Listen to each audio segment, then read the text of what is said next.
one of the things that Ajay Shah, well-known economist, said in his column on your exit and the incoming new SEBI chairman, and he said that this was a challenge he thought SEBI faced, not any individual at SEBI. He said the looming threat to Indian finance is the departure of the Indian financial system. The two biggest financial products in India are the Nifty and the Rupee. Nifty and Rupee trading has increasingly shifted to overseas venues such as Hong Kong, Singapore and London. 10 years ago, India had roughly 100% market share in the trading of these products. This market share has declined to roughly 66%. It's an area of concern that he has raised. I don't know if the numbers are exactly how you would read them, but let me look at the principle broadly. Is this something that perturbs you, or do you feel in this day and age of globalized markets, this is not something that you see as a big challenge that SEBI needs to tackle in any way? The market in these two instruments going out of India or growing out of India, this diagnosis is correct. But the diagnosis is incomplete.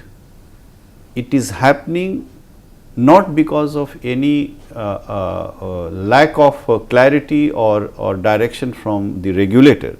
It is happening because of the cost of trading. And the cost of trading in India is primarily because of taxes.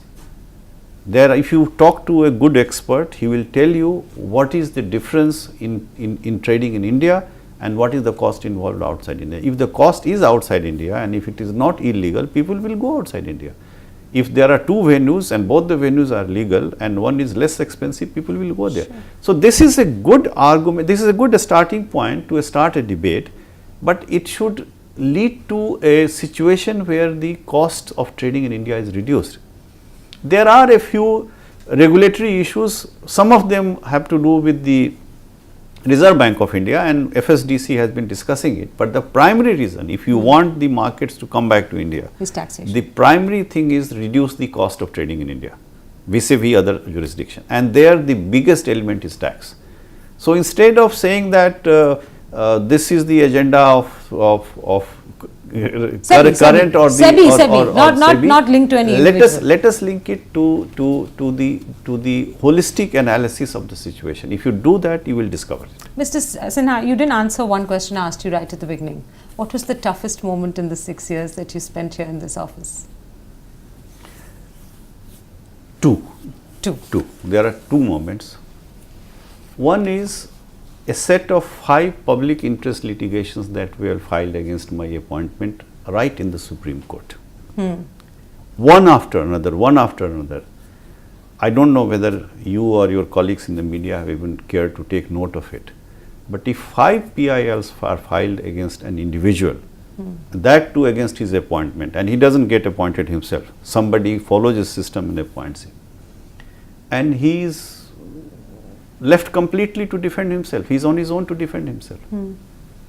And this is unprecedented.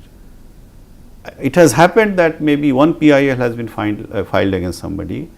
Against me, 5 PILs were filed.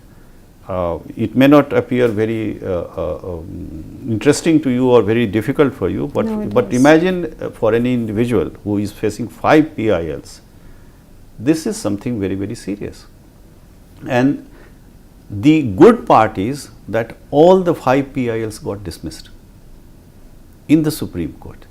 The good thing is that the Supreme Court in its order has observed, and if you care to read at least the last 2 pages of that order, then you will discover what glowing things SEBI the Supreme Court has said about SEBI.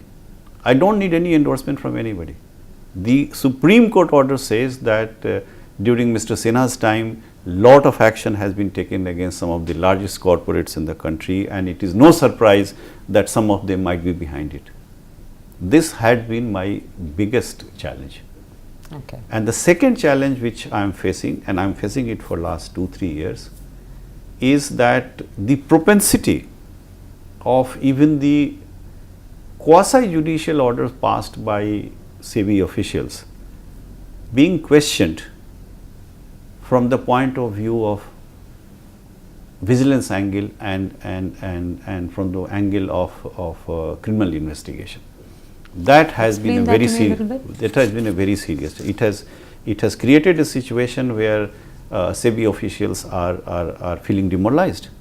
if you pass a quasi judicial order, there is a given path that there is an appeal mechanism to the SAT. From there you can go to the Supreme Court. But why you have passed an order, why you have imposed a particular penalty, that is being agitated. And the good thing is that, or this funny thing is that it has been agitated at the appellate level and it has been shot down. People have said that the order passed by SEBI is right. In spite of that, petitions after petitions. So, by mere persistence, people have been filing petitions to various agencies, and the agencies have been taking it up from a criminal investigation point of view. I hope the media recognize the damage that these things will do to the sanctity of the Indian market and regulation of the Indian market, because if these things continue, then the regulatory officials will find it very difficult to take any decision.